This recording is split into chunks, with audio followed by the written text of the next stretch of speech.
आज हम इस वीडियो में बात करने वाले कुछ ऐसे स्टॉक के बारे में जो आने वाले टाइम पे आपको मल्टीबैगर रिटर्न्स देने का पोटेंशियल रखते हैं।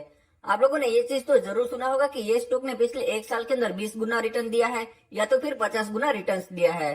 पर आप लोगों को ज्यादातर केस के अंदर ये स्टॉक रिटर्न्स देने के बाद पता चलते हैं, तो आप लोग उसका फायदा नहीं उठा सकते।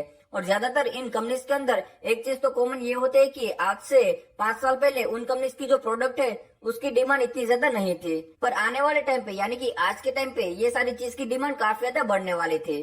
तो आप लोग आज से 5 साल बाद कौन सी प्रोडक्ट की डिमांड बढ़ने वाली है उसका अंदाजा अभी से लगा सकते हो, तो आप लोग भी आसानी से मल्टीबैगर स्टॉक को आइडेंटिफाई कर सकते हो। तो आज की इस वीडियो में हम कुछ ऐसे ही सेक्टर के बारे में चर्चा करेंगे इन उससे जुड़े हुए स्टॉक्स के बारे में। जैसा कि आज के टाइम पे सेमीकंडक्टर की डिमांड है वो काफी ज्यादा बड़ी है, पर उसके अंदर सप्लाई की जो शॉर्टेज है तो उसकी वजह से सेमीकंडक्टर स्टॉक्स काफी ज्यादा अच्छा परफॉर्मेंस कर सकते हैं। इसके अलावा आज के टाइम पे जो फ्यूल का प्राइस है वो भी काफी ज्यादा बढ़ता जा रहा है। इसके अलावा इंडिया के अंदर पोल्यूशन का लेवल है वो भी काफी ज्यादा तेजी से बढ़ता जा रहा है, जिसकी वजह से आने वाले टाइम पे renewable energy, electrical vehicles and green hydrogen की डिमांड भी काफी ज्यादा बढ़ने वाली है। इसके अलावा आज के टाइम पे पेट्रोल के साथ इथेनॉल का ब्लेंडिंग के ओर पे भी गवर्नमेंट काफी ज्यादा फोकस दिखा रही है, तो आने वाले टाइम पे इथेनॉल बनाने वाली कंपनीज को भी उसका फायदा पहुंच सकता है। तो आज की इस वीडियो में हम लोग इन सारे सेक्टर के बारे में जानकारी लेंगे, इन उससे जुड़े हुए कौन से स्टॉक है जो आपको काफी ज्यादा अच्छा रिटर्न्स देने का पोटेंशियल लगते हैं, जो कि फंडामेंटली काफी ज्यादा स्ट्रॉन्ग हो, उसके बारे में जानकारी लेंगे। तो आज का वीडियो काफी ज्यादा इंटरेस्टिंग रहने वाला है। वीडियो में आगे बढ़ने से पहले आप लोगों से एक छोटी सी रिक्वेस्ट है कि अगर आप लोगों को ये वीडियो अच्छा लगे तो इस वीडियो को लाइक करना ना भूलें। इसके अलावा आप लोग इस चैनल पे नए आए हो तो इस चैनल को सब्सक्राइब करके बेल नोटिफिकेशन दबाना भी ना भूलें, ताकि हमारे सारे वीडियो के नोटिफिकेशन आप तक पहुंच सके। हाइड्रोजन के बारे में, इन उससे जुड़ी हुई कंपनीज के बारे में, पर उसके पहले आप लोगों को ग्रीन हाइड्रोजन की डिमांड आने वाले टाइम पे क्यों बढ़ने वाली है उसके बारे में जानकारी रहना काफी ज्यादा जरूरी है। क्योंकि आज के टाइम पे क्रूड ऑयल का दाम काफी ज्यादा तेजी से बढ़ता जा रहा है और इंडिया ज्यादातर अपना क्रूड ऑयल बाहर की कंट्री से इंपोर्ट करती है, तो इसकी वजह से गवर्नमेंट का जो इंपोर्ट बिल है वो काफी ज्यादा बढ़ चुका है। तो उसकी वजह से गवर्नमेंट अभी ग्रीन हाइड्रोजन के ऊपर काफी ज्यादा फोकस दिखा रही है। यहाँ पे ग्रीन हाइड्रोजन किस तरीके से बनता है उसके बारे में भी आपको जानना काफी ज्यादा जरूरी है। ग्रीन हाइड्रोजन पानी में से बनता है, जिसमें से ऑक्सीजन एंड हाइड्रोजन को अलग अलग किया जाता है इलेक्ट्रोलाइसिस प्रोसेस के थ्रू। यहाँ पे इलेक्ट्रिसिटी यूज की जाती है जो कि रिन्यूएबल एनर्जी सोर्सेज के थ्रू ही आती है। तो यहाँ पे ग्रीन हाइड्रोजन का यूज आने वाले टाइम पे और भी ज्यादा बढ़ सकता है, क्योंकि यहाँ पे कोई भी हार्मफुल चीज प्रोड्यूस नहीं होती है पूरी की पूरी प्रोसेस के अंदर, जो कि काफी ज्यादा अच्छी बात है। अभी हम लोग ग्रीन हाइड्रोजन बनाने वाली कंपनी इसके बारे में चर्चा कर लेते हैं। तो उसमें सबसे पहला नाम है Reliance industries limited. Reliance industries आज के टाइम पे hydrogen infrastructure, integrated solar PV and grid batteries के ऊपर काम करना स्टार्ट कर चुकी है। यहाँ पे रिलायंस इंडस्ट्रीज अगले 3 सालों के अंदर करीबन 750 बिलियन रुपीज इन्वेस्ट करेगी रिन्यूएबल एनर्जी सेक्टर के अंदर, एंड अगले 12 से 15 सालों के अंदर ये कंपनी आपको नेट कार्बन जीरो फर्म भी बनती हुई देखने को मिल सकती है। नंबर 2 पे है गेल इंडिया लिमिटेड। ये पीएसयू कंपनी इंडिया का one of the largest green hydrogen plant start करने की प्लानिंग कर रही है। नंबर 3 पे है national thermal power corporation limited यानी कि एनटीपीसी। ये एक वेल डाइवर्सिफाइड कंपनी है जिसके पोर्टफोलियो के अंदर renewable energy, energy storage, energy distribution, electrical car charging station, इसके अलावा यहाँ पे ग्रीन हाइड्रोजन भी अभी ऐड हुआ है। यहाँ पर एनटीपीसी दूसरे सेक्टर्स जैसे कि transportation, energy, chemical, fertilizer and steel जैसे इंडस्ट्रीज को green hydrogen based solution use करने के लिए प्रमोट भी कर रही है। नेक्स्ट कंपनी है इंडियन ऑयल कॉर्पोरेशन लिमिटेड। ये पीएसयू कंपनी आने वाले टाइम पे अपना ग्रीन हाइड्रोजन प्लांट कोची के अंदर स्टार्ट करने का प्लानिंग भी कर रही है। यहाँ पे आपको ये चीज पता रहनी चाहिए कि इंडियन ऑयल कॉर्पोरेशन इंडिया का one of the largest oil and gas provider है, जिसका डोमेस्टिक मार्केट के अंदर स्ट्रॉन्ग होल्डिंग है। नेक्स्ट कंपनी है एल&टी लिमिटेड। ये कंपनी ने अभी रिसेंटली अनाउंसमेंट किया है कि ये company green hydrogen plant start करने वाली है अपने हजीरा कॉम्प्लेक्स के अंदर, और ये कंपनी आने वाले कुछ सालों के अंदर इस सेक्टर के अंदर 10 से 50 बिलियन रुपीज इन्वेस्ट करने का भी सोच रही है। तो आप लोग इस कंपनी को भी अपने रडार में रख सकते हो। अभी हम लोग काफी ज्यादा इंटरेस्टिंग सेक्टर यानी कि रिन्यूएबल एनर्जी सेक्टर के बारे में जानकारी ले लेते हैं एंड उससे जुड़े हुए स्टॉक्स के बारे में। यहाँ पे आप लोगों को आने वाले टाइम पे रिन्यूएबल एनर्जी सेक्टर के अंदर कई सारी मल्टीबैगर कंपनीज आपको आती हुई देखने को मिल सकती है, पर आने वाले टाइम पे रिन्यूएबल एनर्जी की डिमांड क्यों बढ़ने वाली है उसके बारे में आपको जानना काफी ज्यादा जरूरी है। अगर आप लोग IQAir रिपोर्ट्स की मानोगे तो यहाँ पे वर्ल्ड की 30 मोस्ट पोल्यूटेड सिटीज के अंदर इंडिया की 22 सिटीज शामिल है। तो यहाँ पर गवर्नमेंट एयर पोल्यूशन को कम करने के लिए एंड ह्यूमन कैपिटल को प्रोटेक्ट करने के लिए आने वाले कुछ सालों के अंदर यानी कि 2030 तक जो रिन्यूएबल जनरेशन कैपेसिटी है उसको 500 गीगावाट तक बढ़ाने का टारगेट लेके रखा है, जो कि काफी ज्यादा अच्छी बात है।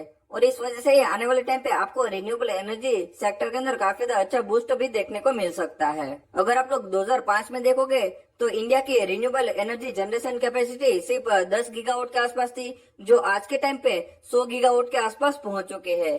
यानी कि ये इंडस्ट्री करीबन 16.6% के आसपास CAGR ग्रोथ दिखा है, जो काफी ज्यादा अच्छा आप लोग कह सकते हो। तो यहाँ पे इस सेक्टर के अंदर इंडिया की कुछ लिस्टेड कंपनीज है जो काफी ज्यादा अच्छा काम कर रही है इस सेक्टर के अंदर। यहाँ पे आने वाले टाइम पे ये सारी कंपनीज को इस लीडरशिप पोजीशन की वजह से कई सारे बड़े प्रोजेक्ट्स भी मिल सकते हैं इस सेक्टर के अंदर। तो उसमें से कुछ कंपनीज के बारे में यहाँ पे जानकारी ले लेते हैं। तो यहाँ पे सबसे बड़ा नाम है Tata Power Limited. Basically Tata Power Limited power generation and distribution का काम करती है। इसके अलावा solar pumps, solar modules and cells बनाने का काम करती है। Electrical vehicle charging infrastructure solutions के ऊपर भी काम कर रही है। टाटा पावर लिमिटेड की जनरेशन कैपेसिटी 12.8 गीगावाट के आसपास है, जिसमें से 31% रिन्यूएबल एनर्जी कैपेसिटी है, जो कि करीबन 4 गीगावाट के आसपास निकल के आती है। एंड ये जो 4 गीगावाट कैपेसिटी है उसको 2025 तक 15 गीगावाट तक पहुंचाने का टारगेट है टाटा पावर लिमिटेड का, जिसके अंदर ये कंपनी हर साल 2 गीगावाट सोलर कैपेसिटी को ऐड करेगी एनुअल बेसिस के ऊपर। यहाँ पे जिस तरीके की स्ट्रॉन्ग डिमांड इस फील्ड के अंदर है, इसके अलावा जिस तरीके की एग्जीक्यूशन कैपेबिलिटी टाटा पावर के पास है, तो आने वाले टाइम पे ये जो टारगेट है उसको ये कंपनी आसानी से पूरी कर सकती है एंड उससे ज्यादा भी टारगेट अचीव कर सकती है। अभी तक टाटा पावर लिमिटेड को करीबन 416 मेगावाट का रूफटॉप ऑर्डर्स मिल चुके हैं, जिसकी वैल्यू करीबन 11.8 बिलियन रुपीज के आसपास है। कंटिन्यूसली इस कंपनी को रिटेल कस्टमर के पास से भी बड़ा ऑर्डर्स आता हुआ आपको देखने को मिल सकता है, क्योंकि टाटा पावर लिमिटेड यहाँ पे जो अपनी सर्विसेज है एंड प्रोडक्ट है उसकी वजह से जो ब्रांड लॉयल्टी है उसकी वजह से ये कंपनी को कंटिन्यूसली ऑर्डर फ्लो है वो आते रहते हैं, जो काफी ज्यादा अच्छी बात है। तो ये सारे पॉइंट्स की वजह से ये कंपनी आने वाले टाइम पे रिन्यूएबल एनर्जी सेक्टर के अंदर मार्केट लीडर भी बनती हुई देखने को मिल सकती है। नंबर 2 पे है Sterling and Wilson Solar Limited. ये company one of the leading engineering procurement and construction यानी कि EPC सर्विस प्रोवाइडर कंपनी है। ये कंपनी इस फील्ड के अंदर डिजाइनिंग, कंस्ट्रक्शन एंड मेंटेनेंस तक सारी फैसिलिटीज प्रोवाइड करती है। यानी कि ये कंपनी आप लोग one stop solutions provider company कह सकते हो सोलर प्रोजेक्ट्स के अंदर। ये कंपनी 24 कंट्रीज के अंदर काम करती है। यहाँ पे इस कंपनी के पास 256 प्रोजेक्ट है, जहाँ पे 216 प्रोजेक्ट्स ऑलरेडी कमीशन हो चुके हैं, बाकी के प्रोजेक्ट अभी अंडर कंस्ट्रक्शन के अंदर है। यहाँ पे इस कंपनी के पास स्ट्रॉन्ग ऑर्डर बुक भी पड़ा है, जो करीबन 79.3 बिलियन रुपीज के आसपास है और ये नंबर काफी ज्यादा बड़ा है। ये कंपनी के पास 2 लार्ज EPC प्रोजेक्ट है US के अंदर, जिसकी टोटल कैपेसिटी करीबन 400 मेगावाट के आसपास है, जो आने वाले कुछ टाइम के अंदर कंप्लीट होने वाला है। तो यहाँ पे जिस टाइप की सर्विसेज ये कंपनी प्रोवाइड करती है इन आने वाले टाइम पे जिस तरीके का ऑर्डर बुक इस कंपनी के पास है, तो ये कंपनी आगे चलकर काफी ज्यादा अच्छा रिटर्न्स देने का पोटेंशियल रखती है। तो आप लोग इस कंपनी को भी अपने रडार में रख सकते हो। नेक्स्ट कंपनी है वेबसोल एनर्जी सिस्टम लिमिटेड। ये कंपनी इंडिया की one of the leading manufacturer है solar PV cells and modules के मामले में। ये कंपनी के पास one of the largest integrated cell and module manufacturing facility है इंडिया के अंदर। यहाँ पर ये कंपनी कंटिन्यूसली अपने बिजनेस को एक्सपांड करती जा रही है एंड अपनी जो सेल मैन्युफैक्चरिंग कैपेसिटी है उसको आने वाले टाइम पे 500 मेगावाट करने का टारगेट भी है। तो ये कंपनी भी आप लोग अपने रडार में रख सकते हो। नेक्स्ट कंपनी है सुजलोन लिमिटेड। ये कंपनी विंड टर्बाइन बनाने का काम करती है। इन 18 से भी ज्यादा कंट्रीज के अंदर इस कंपनी का बिजनेस फैला हुआ है, जिसके अंदर Asia, Australia, Europe, Africa and America जैसी कंट्रीज शामिल है। नेक्स्ट कंपनी है बोरोसिल रिन्यूएबल लिमिटेड। ये कंपनी सोलर ग्लास बनाने का काम करती है। इन इस सेक्टर के अंदर मोनोपोली रखती है। ये कंपनी ने पास्ट के अंदर भी काफी ज्यादा अच्छा रिटर्न्स दिया है। आने वाले टाइम पे ये कंपनी जिस तरीके का मोनोपोली रखती है सोलर ग्लास बनाने के मामले में, तो ये कंपनी आगे चलकर काफी ज्यादा अच्छा रिटर्न्स देने का पोटेंशियल रखती है। तो आप लोग इस कंपनी को भी अपने रडार में रख सकते हो। नेक्स्ट कंपनी है NTPC लिमिटेड। ये कंपनी इंडिया की one of the leading electricity producing company है। ये कंपनी 2032 तक अपनी जो रिन्यूएबल एनर्जी जनरेशन कैपेसिटी है उसको 60 गीगावाट तक पहुंचाने का टारगेट रखती है। नेक्स्ट कंपनी है अदानी ग्रीन एनर्जी लिमिटेड। ये कंपनी 2030 तक आपको मार्केट लीडर बनती हुई भी देखने को मिल सकती है रिन्यूएबल एनर्जी सेक्टर के अंदर। ये कंपनी कंटिन्यूसली इस फील्ड के अंदर एक्सपांशन करती जा रही है। रिसेंटली ये कंपनी ने आइनेक्स विंड एंड एक्सेल ग्रुप को एक्वायर किया है और इस एक्विजिशन के बाद ये कंपनी की जो कैपेसिटी है सोलर एंड विंड एसेट के मामले में वो काफी ज्यादा बड़ी है। यहाँ पे आज के टाइम पे जो कैपेसिटी है 2.5 गीगावाट वो आने वाले टाइम पे 2025 तक 18 गीगावाट तक पहुंचते हुए भी आपको इस कंपनी के अंदर देखने को मिल सकती है। तो आने वाले टाइम पे ये कंपनी भी काफी ज्यादा अच्छा परफॉर्मेंस करती हुई आपको देखने को मिल सकती है। अभी हम लोग काफी ज्यादा interesting sector electrical vehicle sector के बारे में जानकारी ले लेते हैं। ये सेक्टर आप लोगों को आने वाले टाइम पे ट्रेमेंडस ग्रोथ दिखा सकता है, क्योंकि आज के टाइम पे crude oil, petrol and diesel का दाम काफी ज्यादा तेजी से बढ़ा है, जिसके चलते कई सारे लोग अभी इलेक्ट्रिकल व्हीकल्स खरीदना पसंद करते हैं, क्योंकि उसका रनिंग कॉस्ट काफी ज्यादा कम है। तो यहाँ पे आने वाले टाइम पे ये डिमांड और भी ज्यादा आपको बढ़ती हुई देखने को मिल सकती है, क्योंकि यहाँ पे क्रूड ऑयल का दाम आपको आने वाले टाइम पे इतना ज्यादा तेजी से कम होता हुआ देखने को नहीं मिलेगा। तो यहाँ पे ये सारी चीज इलेक्ट्रिकल व्हीकल सेक्टर के लिए काफी ज्यादा पॉजिटिव है। इसके अलावा गवर्नमेंट भी यहाँ पे इस सेक्टर को बूस्ट देने के लिए कई सारे एक्टिव स्टेप उठा रही है। तो यहाँ पे हम लोग इलेक्ट्रिकल व्हीकल सेक्टर के अंदर इसको सब डिवाइड करेंगे। बैटरीज बनाने वाली companies, auto parts, industrial machinery बनाने वाली कंपनीज, इसके अलावा two wheelers and four wheelers बनाने वाली कंपनी। यहाँ पे IT and software and services का यूज भी काफी ज्यादा होता है। इसके अलावा सपोर्टिंग इंफ्रास्ट्रक्चर बनाने वाली कंपनीज के बारे में भी जानकारी ले लेते हैं। यहाँ पे इलेक्ट्रिकल व्हीकल्स का जो टोटल कॉस्ट होता है उसमें से 40 से 50% इलेक्ट्रिकल बैटरीज का होता है। तो यहाँ पे बैटरीज काफी ज्यादा इम्पोर्टेंट पार्ट है इलेक्ट्रिकल व्हीकल्स का। तो यहाँ पे इंडिया के अंदर दो मार्केट लीडर कंपनी है, अमरा राजा बैटरीज एंड एक्साइड इंडस्ट्रीज। तो आप लोग इसके ऊपर भी अपनी नजर बना के रख सकते हो। इसके अलावा ऑटो पार्ट्स बनाने वाली कंपनीज के अंदर आप लोग endurance technologies, Sundaram fasteners and सोना बीएलडब्ल्यू के ऊपर भी नजर बना के रख सकते हो। इंडस्ट्रियल मशीनरी के मामले में ग्रेव्स कॉटन्स मार्केट लीडर है। यहाँ पे टू व्हीलर्स बनाने वाली कंपनीज के अंदर हीरो मोटोकॉर्प मार्केट लीडर है, तो आप लोग उसके ऊपर भी नजर बना के रख सकते हो। एंड यहाँ पे फोर व्हीलर सेक्टर के अंदर आप लोग महिंद्रा एंड टाटा मोटर्स के ऊपर भी नजर बना के रख सकते हो। यहाँ पे टू व्हीलर्स बनाने वाली एक कंपनी है वार्ड विजार्ड ऑटोमेशन लिमिटेड। ये काफी ज्यादा छोटी कंपनी है, तो आप लोग इसके ऊपर भी नजर बना के जरूर रख सकते हो। यहाँ पे आईटी एंड सॉफ्टवेयर सर्विसेज के अंदर केपिट एंड टाटा इलेक्साई काफी ज्यादा अच्छा काम कर रही है। यहाँ पे सपोर्टिंग इंफ्रास्ट्रक्चर जैसे कि चार्जिंग इंफ्रास्ट्रक्चर की बात करें तो यहाँ पे power grid and Tata power भी काफी ज्यादा अच्छे स्टेप उठा रही है। तो आप लोग इन सारी कंपनीज को इलेक्ट्रिकल व्हीकल सेक्टर के अंदर अपनी नजर बना के रख सकते हो। ये सारी कंपनीज ऐसी है जो अपने सेक्टर के अंदर मोनोपोली रखती है एंड यहाँ पे सेक्टर के ग्रोथ के साथ ये कंपनीज भी काफी ज्यादा अच्छा ग्रोथ दिखा सकती है। अभी हम लोग बात करेंगे सेमीकंडक्टर सेक्टर के बारे में एंड उससे जुड़े हुए स्टॉक्स के बारे में। इंडियन सेमीकंडक्टर इंडस्ट्रीज अभी काफी ज्यादा स्टार्टिंग स्टेज के अंदर है, जिसके अंदर ग्रोथ का पोटेंशियल काफी ज्यादा है। अभी ज्यादातर जो सेमीकंडक्टर की जो डिमांड है वो बाहर की कंट्रीज से इम्पोर्ट की जाती थी। तो अभी इंडियन गवर्नमेंट इस सेक्टर को बूस्ट देने के लिए कई सारी पीएलआई स्कीम भी लाई है, जिसकी वजह से आने वाले टाइम पे इंडियन सेमीकंडक्टर बनाने वाली कंपनीज को काफी ज्यादा फायदा पहुंच सकता है। तो अभी हम लोग इस सेक्टर से जुड़े हुए कुछ स्टॉक के बारे में जानकारी ले लेते हैं, जिसमें सबसे पहली कंपनी है वेदांता लिमिटेड।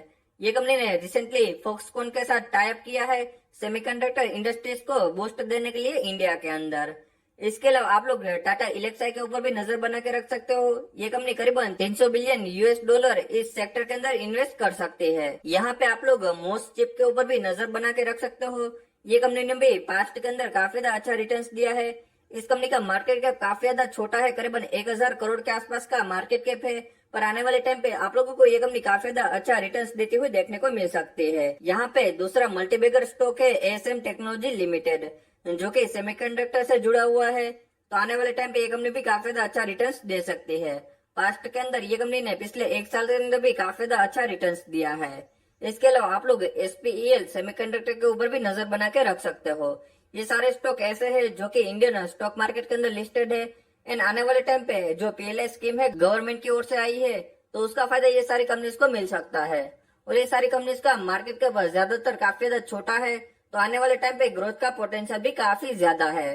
तो आप लोग इसके ऊपर भी अपनी नजर बना के रख सकते हो। अभी आप लोगों को ये चीज पता रहनी चाहिए कि सेमीकंडक्टर के अंदर आने वाले टाइम पे डिमांड क्यों बढ़ सकती है, क्योंकि आने वाले टाइम पे इलेक्ट्रिकल व्हीकल्स की जो डिमांड बनने वाली है उसके अंदर भी सेमीकंडक्टर का यूज काफी ज्यादा होता है। इसके अलावा सारी इलेक्ट्रॉनिक्स चीजें जैसे कि मोबाइल, लैपटॉप, टेबलेट्स के अंदर भी काफी ज्यादा सेमीकंडक्टर का यूज किया जाता है और ये चीजें ऐसी है जिसकी डिमांड कंटिन्यूअसली बढ़ती जा रही है। इसके अलावा यहाँ पे इंडिया के अंदर इंटरनेट का जो पेनिट्रेशन जिस तेजी से बढ़ता जा रहा है, तो आने वाले टाइम पे इलेक्ट्रॉनिक चीजों की डिमांड और भी ज्यादा बढ़ सकती है।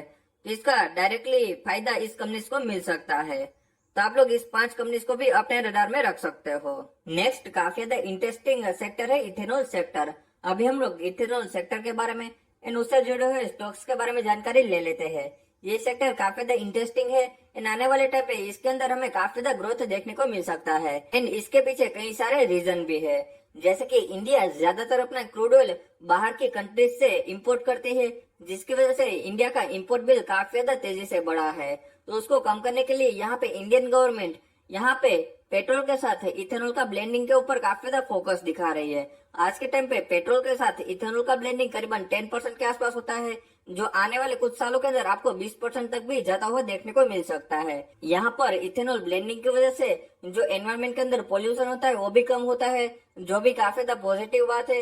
इसके अलावा इंडियन गवर्नमेंट का जो इम्पोर्ट बिल है वो भी कम रहेगा, तो ये भी काफी ज्यादा पॉजिटिव बात है। इंडिया के अंदर कोविड के बाद हमें जिस तरीके का ग्रोथ ट्रांसपोर्टेशन सेक्टर के अंदर देखने को मिला है, तो इथेनॉल एज अ फ्यूल आने वाले टाइम पे काफी ज्यादा सक्सेसफुल रह सकता है। तो यहाँ पे आने वाले टाइम पे इथेनॉल मैन्युफैक्चरिंग करने वाली कंपनीज एंड इथेनॉल से जुड़ी हुई कंपनीज को काफी ज्यादा फायदा पहुंच सकता है। अभी हम लोग सबसे पहले इथेनॉल बनाने के लिए जो मशीनरी चाहिए उसको बनाने वाली कंपनीज के बारे में जानकारी ले लेते हैं। तो यहाँ पे मार्केट लीडर कंपनी है पराज इंडस्ट्रीज लिमिटेड।